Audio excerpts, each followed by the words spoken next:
नमस्कार, मैं हूं आपके साथ ऋषिका गुप्ता और हमारी खास पेशकश भविष्य की बात में आप सभी का बहुत स्वागत है। हम में से शायद ही कोई ऐसा हो जो अपने भविष्य के बारे में ना जानना चाहता हो, और ऐसे में फिर बात शुरू होती है ज्योतिष शास्त्र की। ग्रहों की चाल कैसे आपके भविष्य को प्रभावित करती है, कौन सा ग्रह आपके जीवन में बड़े बदलाव ला सकता है और किस ग्रह की मौजूदगी आपको परेशानी में डाल सकती है। ज्योतिष के बारे में ऐसे कई सवाल हैं जो हम जानना चाहते हैं। हम इस खास पेशकश में ऐसे ही कुछ सवालों को लेकर आए हैं जिनके जवाब देंगे जाने माने ज्योतिष खाटू श्याम ज्योतिष धाम दुर्ग के प्रसिद्ध ज्योतिषाचार्य पंडित एस.के. शास्त्री जी महाराज। पंडित जी, बहुत स्वागत है आपका पंसल न्यूज पर। और सबसे पहले पंडित जी, मैं आपसे यही जानना चाहूंगी कि आप दर्शकों को यह बताइए कि आपने ज्योतिष की शिक्षा कहां से ली है और इस क्षेत्र में आने की प्रेरणा आपको कहां से मिली? जी, मैं सबसे पहले ये बताना चाहूँगा कि मैंने ये जो विद्या है वो हिमाचल से कांगड़ा डिस्ट्रिक्ट से विद्यापीठ से प्राप्त की। इसमें जाने का सबसे बड़ा मेरा उद्देश्य ये था कि मेरे परिवार में सभी लोग शिक्षित हैं। मेरे दादा श्री हरिराम जी गौड़ ज्योतिष के कार्य करते थे, वो बहुत विद्वान भी थे, पर उसके बाद हमारे परिवार में सब शिक्षा की तरफ चले गए, जिसमें हमारे परिवार में एक जिज्ञासा होती थी कि हम ब्राह्मण कुल के हैं, उसके उपरांत हमारे परिवार में कोई क्यों नहीं है। जब किसी की विवाह की बात चलती थी और पंचांग दिखाने के लिए या कुंडली मिलान करने के लिए या कुछ प्रश्न पूछने के लिए जब हमें कहीं जाना पड़ता था तो हमारे परिवार में एक सवाल खड़ा होता था कि हमारे दादाश्री का इतना नाम होने के बाद ऐसा क्यों हो रहा है कि हमें भटकना पड़ रहा है जी। तब हमारे पिताजी का श्री माता दिन जी गौड़ का ये फैसला था कि मैं अपने पुत्र संदीप कुमार शास्त्री को ज्योतिष से संबंधित जोड़ के रखूँगा, जिसमें कर्मकांड और ज्योतिष तक का ही जोड़ने का मार्ग चुना गया था। पर किस्मत सौभाग्य अलग इंसान को साथ लेके चलता है और आज मैं शास्त्री की पदवी प्राप्त करके आपके सामने प्रस्तुत बैठा हूँ। बिल्कुल। इसमें कई प्रकार से जीवन में उतार चढ़ाव भी आए हैं जी, पर कहते हैं कि हर चीज़ इंसान को अपनी मंजिल उस समय प्राप्त हो जाती है जब उस पर दृढ़ इच्छा के साथ कोई कार्य शुरू किया जाता है। वैसे हम राजस्थान से रहने वाले हैं, झुंझुनू डिस्ट्रिक्ट है मेरा, और मैं खाटू नगरी से ही प्रस्थान करता हूँ। और हमारे जीवन में हर खुशियों के साबाब आज हम खाटू श्याम में बनाते हैं, और आज मेरा यही है कि मैं इस नाम को उस ऊंचाइयों तक लेके जाऊं जहां पे ज्योतिष का एक पहचान हो और उसके नाम से लोग जाने और ये कहे कि ज्योतिष सत्य है। क्योंकि भरोसा जीतना, विश्वास करना हर एक इंसान की पदवी होती है, पर मेरा शास्त्री प्राप्त करना, ज्योतिष बनना, मेरा एक ये सपना है कि मैं उस लेवल तक पहुंचाऊं जहां से हमें लोग उस नाम से जाने, उस पहचान के साथ जाने कि जो शास्त्रों में इसका गुणगान किया गया है। और यही मेरा उद्देश्य था और मैंने इसी के पीछे शास्त्री को आज आपके सामने सब प्राप्त और बैठा। बिल्कुल पंडित जी, जिस तरह से आपने बताया और ठीक कहा आपने कि कभी कभी ऐसा होता है, कुछ लोग ऐसे भी होते हैं जो ज्योतिष पर विश्वास ही नहीं करते। लेकिन मैं आपसे सबसे पहले यही जानना चाहूँगी और चाहूँगी कि आप दर्शकों को भी ये बताइए कि क्या ये सच है कि जो ग्रह नक्षत्र होते हैं वो हमारे जीवन और भाग्य को प्रभावित करते हैं?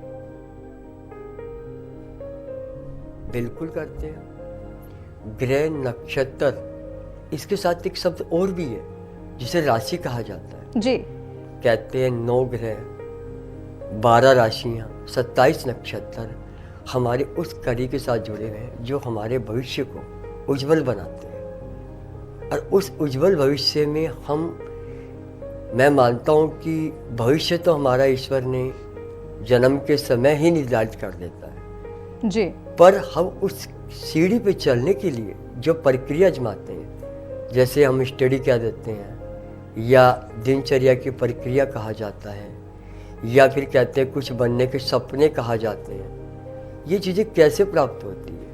तो वैसे ही हमारे जीवन में ग्रह, नक्षत्र, राशियाँ वो वर्णन करती है कि हम किस क्षेत्र में, कहाँ, किस समय पे क्या हम कर पाएंगे और हमारा भविष्य क्या तय करेगा। यदि किसी को राजनीतिक क्षेत्र में जाना है तो वो भी उसके ग्रह नक्षत्र ही बताएंगे। किसी को डॉक्टर बनना है तो वो भी ग्रह उसके नक्षत्र बताएंगे। यदि किसी को इंजीनियर बनना है तो वो भी ग्रह नक्षत्र ही बताएंगे। क्योंकि कई लोगों का ये भी मानना है कि यदि हिंदू धर्म में तो नक्षत्र ग्रहों के ऊपर निर्भर करते हैं जी, पर मैं आपको बता दूं ये नवग्रह और ये जो नक्षत्र है ये सभी धर्मों में है, सबका नाम अलग अलग दे दिया गया है। तभी कहा ये चीज़ें हमारे जीवन को उस प्रकार से लेके चलती है जिस प्रकार से हम सोचते हैं, और ये सत्य है और मैं इसका आपको वर्णन भी कर सकता हूँ। बिल्कुल। और जैसा कि आपने बताया कि ये सच है, और जब भी हमने देखा है कि शादी विवाह की बात होती है तो जो लोग मानने वाले हैं वो मानते हैं और ये करते भी हैं। कुंडली मिलान कराया जाता है विवाह के समय पर। ये कितना ज़रूरी होता है और ये क्या वैवाहिक जीवन पर असर डालता है आगे चलकर? देखो, मैं बिल्कुल ये बोलूँगा कि बिल्कुल सत्य है।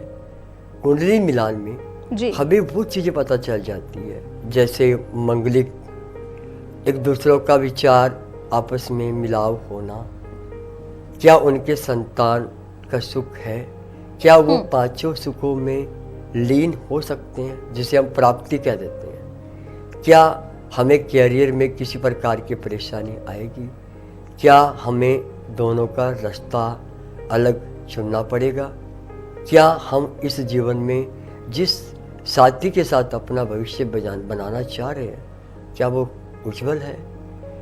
आज मैं एक उदाहरण के तौर पे आपके सामने रखना चाहता हूँ कि हमने हर नारी को एक सम्मान दिया है, बराबर खड़ा होने का हिस्सा दिया है, हम लेके चलते हैं।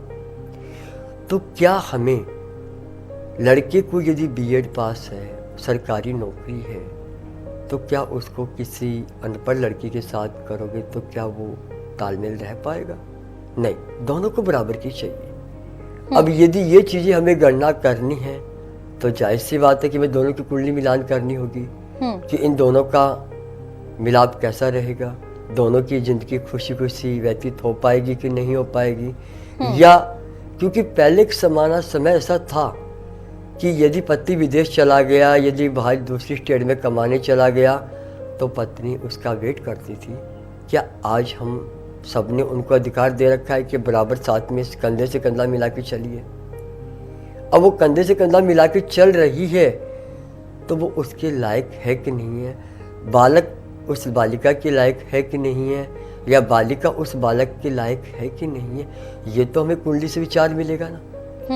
उस कुंडली मिलान से पता चलेगा कि इसके वर्ण क्या है, इसका दोष क्या है, इसके ग्रह का मैत्रिक क्या है, शत्रुता क्या है, इनका आपस का वार्तालाप कैसा है, इनके परिवार में ये अपने माता पिता को कितना सहयोग दे पाएंगे, या इनकी संतान इनका कहना मान पाएगी कि नहीं, या एक दूसरे की बातों को समझ पाएंगे कि नहीं।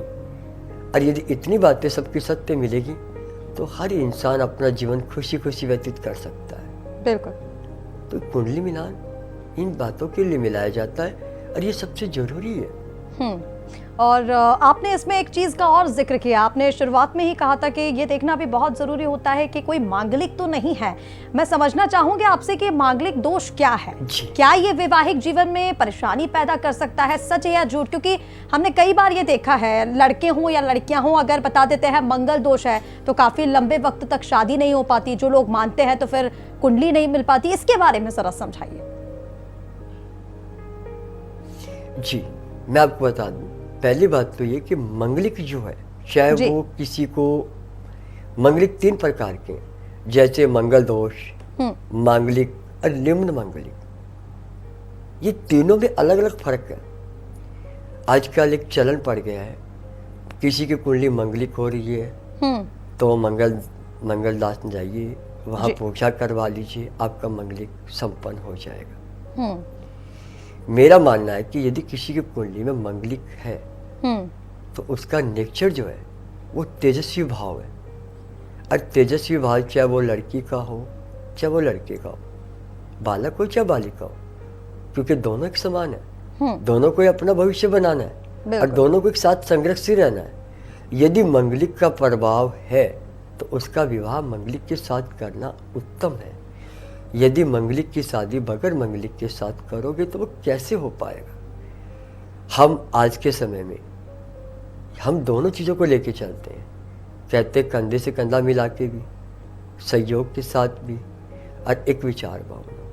हम पहले वाले रीति रिवाज में नहीं है कि किसी के पास पैसा नहीं है तो वो क्या कहता है कि मैं अपने बच्चों पे निर्भर हो जाऊं। आज हम कहते हैं कैरियर का सवाल ये कहता है कि तुम अपने आप पे सक्षम हो तो सभी चीज़ों को बना सकते हो, और तुम ही यदि सब चीज़ों से हार गए तो तुम कुछ नहीं कर सकते हो। अब यहाँ पे सवाल ये आता है कि मंगलिक और मंगल दोष, इन दोनों से यदि लड़का यदि लड़की का दोनों का विचार ही नहीं मिलेगा, एक पूरब जा रहा है एक पश्चिम जा रहा है, या एक उत्तर जा रहा है एक दक्षिण जा रहा है, तो जाहिर सी बात है कि वो दोनों के साथ रहना पसंद नहीं करेंगे जी। नहीं रहेंगे तो दिमाग डिप्रेशन में आएगा, डिप्रेशन में आएगा तो कोई कुछ कदम उठाएगा, कोई सुसाइड का उठाएगा, कोई डिवोर्स का उठाएगा। यदि हमारा किसी से विचार वार्तालाप ही नहीं मिलेगा तो हम उसके साथ कैसा जीवन व्यतीत करेंगे। नहीं कर सकते। हम उस जीवन में खुशहाल जीवन कैसे रहेंगे। पर मैं आपको बता दूं, मंगलिक 27 साल में हर इंसान का प्रभाव कम कर देता है, छोड़ देता है। इसलिए हमें इस मंगलिक पे इतना चर्चा नहीं करना चाहिए। मेरे पास 100 में से 20 कुंडली ऐसी आती है जिनको मंगलिक की वजह से टुकरा दिया जाता है। क्या मंगलिक का तोड़ नहीं है? मंगलिक का तोड़ है। उसके कुछ हमारे ग्रह गोचर नक्षत्र ऐसे बने जो तोड़ कर रहे हैं, पर हमें यह देखना है कि जिसके साथ कुंडली मिलान की जा रही है, जिसके साथ विवाह किया जा रहा है, वो आपका कितना अधिकार आपको दे रहा है। यदि वो आपको अधिकार देगा, आपका सम्मान करेगा, तो कभी आप दोनों में क्लेश नहीं होंगे और झगड़ा भी नहीं होगा, या आपके माता पिता भी खुश है तो कभी जीवन में आप दोनों में टकराव नहीं होगा। ना आप डिवोर्स तक जाएंगे, ना तलाक तक जाएंगे, ना सुसाइड तक जाएंगे, ना आप अपने पति की परेशानी करेंगे, ना पति पत्नी की बुराई करेगा, और जीवन खुशहाल चलेगा। इसलिए इस चीज़ को मिलाना बहुत ज़रूरी है। इसके उपाय भी हैं, इसका तोड़ भी है। वो तोड़ कुंडली के अंदर ही है। जैसे किसी की कुंडली में प्रथम घर का मंगलिक है तो शनि, चंद्रमा, गुरु, ये इनको तीनों काट भी करते हैं, पर क्या है, सब पैसों के लिए उसको तोड़ काटने की सलाह नहीं देते। क्योंकि एक बताइए, मैं एक छोटी सी बात आपके सामने रखता हूँ। मेरी मैया सीता मैया और श्री राम जी के, इनके तो गुण 36 के 36 मिले थे। बिल्कुल। पर फिर भी कहते हैं ना कि उन्होंने जीवन के हर संघर्ष को लेकर चले हैं। उनको वनवास प्राप्त हुआ, उन्होंने अपना जीवन उस ईश्वर को सौंप दिया। श्री राम जी ने ईश्वर को सौंपा पर सच्चाई के मार्ग पे, क्योंकि बुराई को हराना था और सच्चाई को जितवाना था। तो जब हम किसी चीज़ का बलिदान देके चलेंगे, हम जब स्टडी करते हैं तभी तो किसी चीज़ को लेके चलते हैं जी। तो क्या उसमें हमें इसका तोड़ नहीं मिलता? क्या मिलता है।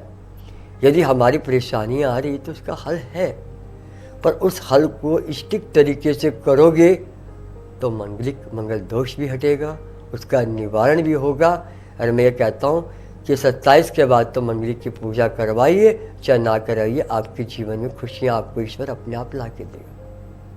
बहुत तो इससे सुंदर। इतना घबराइए मुझे लगता है जिस तरह से आप कुंडली मांगलिक दोष के बारे में किसी बता के रहे किसी हैं, के कहीं ना लोगों के मन में जो शंका होंगी इसको लेकर के, क्योंकि कई बार हमने देखा है, जिसका जिक्र आपने भी किया कि उपाय होते हैं, कई बार पूजा पाठ कराई जाती है, लेकिन कैसे इसका समाधान निकलेगा वो आपके इस जवाब से स्पष्ट तो हो ही गया है। पंडित जी, मैं आपसे ये जानना चाह रही थी, आजकल हमने देखा है कि ऑनलाइन ज्योतिष और मोबाइल ऐप से भविष्य बताने का जो चलन है वो बहुत ज्यादा चढ़ गया है। कोई भी हो, हम आप उम्र के जो लोग होते हैं वो भी, जिनको ज्ञान नहीं होगा वो भी बोलते हैं कि डेट ऑफ बर्थ बता दीजिए, समय बता दीजिए, स्थान बता दीजिए और फिर वो आपकी कुंडली बता देंगे। ये कितना सही है और आप इसे कितना ठीक मानते हैं?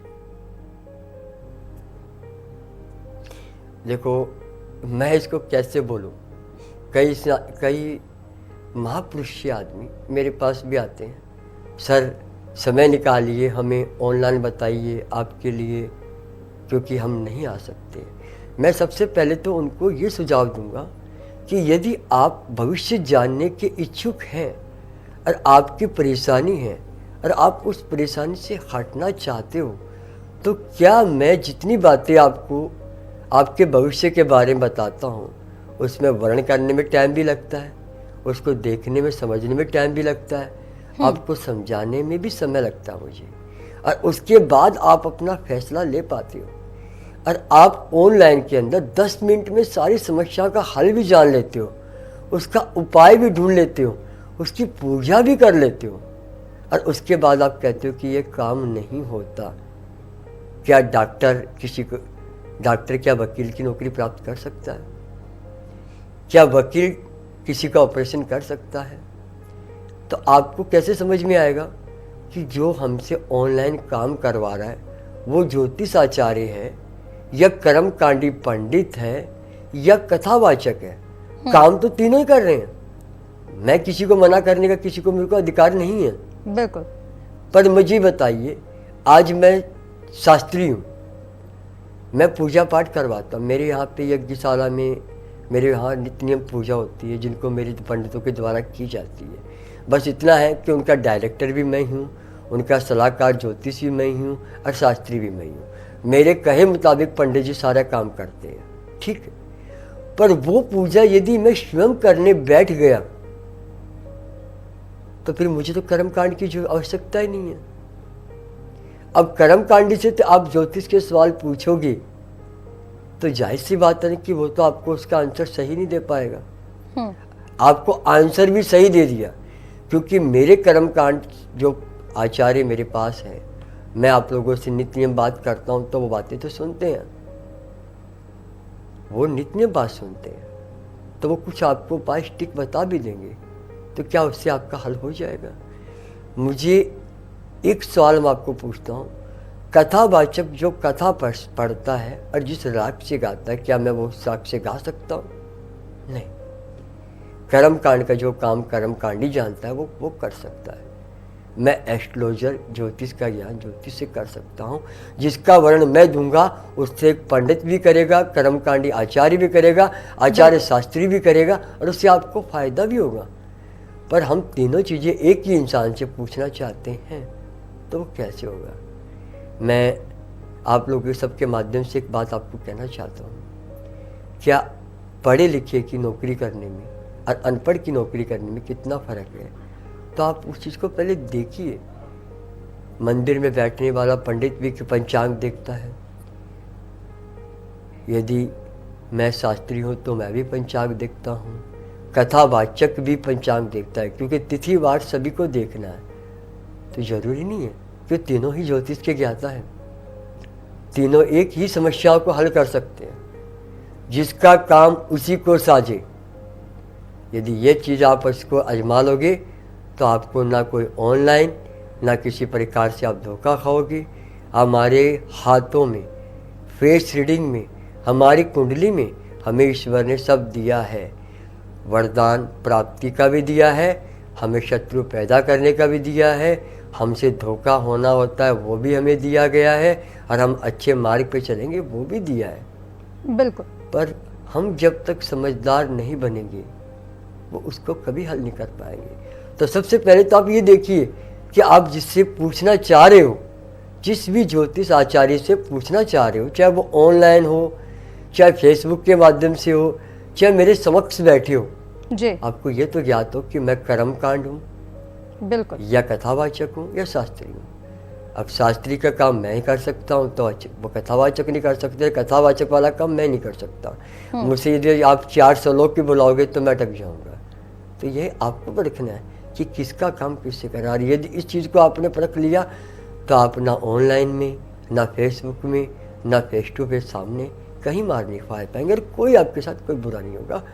ज्योतिष सत्य है तभी तो आप इतने लोग काम कर रहे हैं। बिल्कुल, यानी कि ये समझने की जरूरत है कि आप किससे क्या पूछ रहे हैं, क्या वो उस योग्य है भी। मैं आपसे ये भी जानना चाहूंगी, जैसे कि आपने ग्रह नक्षत्रों के बारे में बताया, राशियों के बारे में बताया, और जब हम बात कर ही रहे हैं कि अगर हम ग्रह नक्षत्र देख करके काम करते हैं तो आने वाला भविष्य अच्छा हो सकता है। आने वाले समय को लेकर के आप ग्रह नक्षत्रों को देखते हुए देश और हमारे समाज के लिए क्या भविष्यवाणी करना चाहेंगे? देखो, इसके लिए तो इतिहास गवाह है जी। आज जितनी भी ज्योतिषों के द्वारा भविष्यवाणी की गई है, चाहे वो कोरोना काल की हो, चाहे वो विश्व युद्ध की हो, चाहे कहीं बाढ़ आना हो, या कहीं जहाँ पे दिया गया है कि अभी स्वर्ण धातु रजक धातु का महंगा होना या व्यापार में उतार चढ़ाव होना, ये सब बातें ज्योतिष के द्वारा जितना भी वर्णन किया गया है वो आज तक सत्य हुआ है और आगे भी सत्य होगा। और मैं अभी आपको एक खुशखबरी ये दे देता हूँ कि अगले महीने अप्रैल में गोल्ड भी आपका सस्ता होने वाला है। और ये इसके लिए धैर्य रखिए, आपको हर तरह से इसको परेशानियों का सबक जो चल रहा है वो समस्या शुरू होगी। क्योंकि मैंने गोल्ड के ऊपर इसलिए दिया क्योंकि आगे विवाहिक की जो समय आने वाला है और लोग उसके लिए ज्यादा परेशान है। सीजन है और ऐसे में लोगों की चिंता इसको लेकर के बढ़ गई करूंगा। हाँ, शादियों का सीजन और क्योंकि जो मिडिल ईस्ट में तनाव चल रहा है उसके बाद भी हमने देखा कि सोने की कीमतें हैं वो लगातार बढ़ती जा रही थी। तो बिल्कुल ये तो आपने गुड न्यूज़ दी है। महिलाएं सबसे ज़्यादा इससे खुश हो गई होंगी, अगर जो भी महिलाएं इस कार्यक्रम को देख रही होंगी। पंडित जी, मैं आपसे ये भी जानना चाहूंगी, ज्योतिष को लेकर के जिस तरह से हम बात कर रहे हैं, ज्योतिष के मुताबिक अगर हम देखें तो क्या किसी व्यक्ति की किस्मत बदली जा सकती है या फिर पहले से सब कुछ तय होता है? जैसे कि कहा जाता है ना कि जो किस्मत में लिखा है वही होगा, लेकिन अगर हम ज्योतिष के मुताबिक चले तो क्या व्यक्ति की किस्मत बदल सकती है? देखिए, बात तो सही है कि जब जैसे ही हमें ईश्वर ने जन्म दिया वो उन्होंने हमारे लेख तो लिख दिए जी। पर जो पहला पड़ाव है जिसे बचपन कहा जाता है, जो 12 वर्ष की आयु है, यदि इस समय को हमने उससे ज्योतिष के मुताबिक या हमारे समय सारणी के मुताबिक हमने सही लेके चल गए तब तो हमारे जीवन में कोई परेशानी नहीं आएगी, क्योंकि सेकंड पड़ाव हम अच्छे से पार कर जाएंगे। मैं अभी आपको पूरे 5 पड़ावों के बारे में जानकारी दूंगा, पर इससे पहले ये बात पूरी कंप्लीट कर लूँ कि पहला पड़ाव यदि जो हमारे 12 वर्ष का आयु तक का जो बचपन है, यदि हमने इसको सही से तरीके से प्रकोप कर लिया, किसी माता पिता ने अपने बच्चे को अच्छे संस्कार, अच्छी शिक्षा के माध्यम में जाने का मार्ग, सब चीज़ें दे दी, तो वो सेकंड पड़ाव में कहीं नहीं रुकेगा। और यदि ये दोनों भविष्य हमने सही बना लिए तो हमारे जीवन में कोई परेशानी नहीं आएगी। पर हमारी सबसे बड़ी समस्या भी यही आती है, हम 12 साल तक के बच्चे को किसी को पायलट बनाते थे, किसी को इंजीनियर बनाते हैं, किसी को डॉक्टर बनाते हैं, किसी को क्या बनाते हैं, कि सबके सपने अलग अलग होते हैं। पर यदि यहाँ पे हम विकलांग हो जाएं या बुद्धि से नष्ट हो जाए या हमारे नेत्र काम ना करे या हम अपाहिज हो जाए या बुद्धिहीन हो जाए, तो क्या आगे का जो हमारा भविष्य लिखा हुआ है, जैसे कुंडली में राजयोग, जैसे मूल नक्षत्रों में हमारे ये लिखा जाता है कि आपको गणमूल के प्रभाव से आपका जो राजयोग लिखा गया है, भविष्य में कुछ और प्रकार के सुख लिखे हुए हैं। यदि लिख तो दिए, पर यदि इस पड़ाव में हमें दिक्कत आ गई तो फिर उसको कैसे पार कर पाओगे? जैसे मैं आपको बताता हूँ कि मैन 10वीं और 12वीं क्लास हमारे लिए अहम है। यदि इस समय को हमने पार कर लिया तो हम कॉलेज भी कर जाएंगे, डिग्री प्राप्त कर लेंगे। पर यदि ये दोनों ही पार हमसे नहीं हो पाए तो ना तो हम डिग्री प्राप्त कर पाएंगे, ना डॉक्टर बन पाएंगे, ना इंजीनियर बन पाएंगे, ना मैं शास्त्री बन पाऊंगा और ना मैं किसी के लिए बिजनेसमैन बन पाऊंगा। तो ये तो हमारे के लिए एक चुनौती हुई ना। और यदि तय होने के बाद भी तो ये सब हमारे उस ग्रह पे निर्भर करता है। बिल्कुल। माता पिता के रहन सहन, कोई भी पिता जितना भी गरीब क्यों ना हो, पर वो चाहता है कि मैं अपने बच्चे को जो मेरे में कमी रह गई उस कमी को मेरे पुत्र को या मेरी बालिका को उसकी कमी ना खलके। तो इसीलिए तो ज्योतिष के पास भविष्य जानने के लिए जाया जाता है कि हमें बार बार मार्ग ना चेंज करना पड़े और उस मार्ग से हमें फायदा हो और जो दिशा चुनी जाए उस दिशा से हमें फायदा हो। यानी कि ये जानने समझने की बहुत ज़रूरत है कि हम, जैसा कि आपने पड़ाव के बारे में भी बताया कि अगर हम पहले पड़ाव में इस बात पर ध्यान देते तो किस्मत निश्चित तौर पर ज्योतिष से बदली जा सकती है।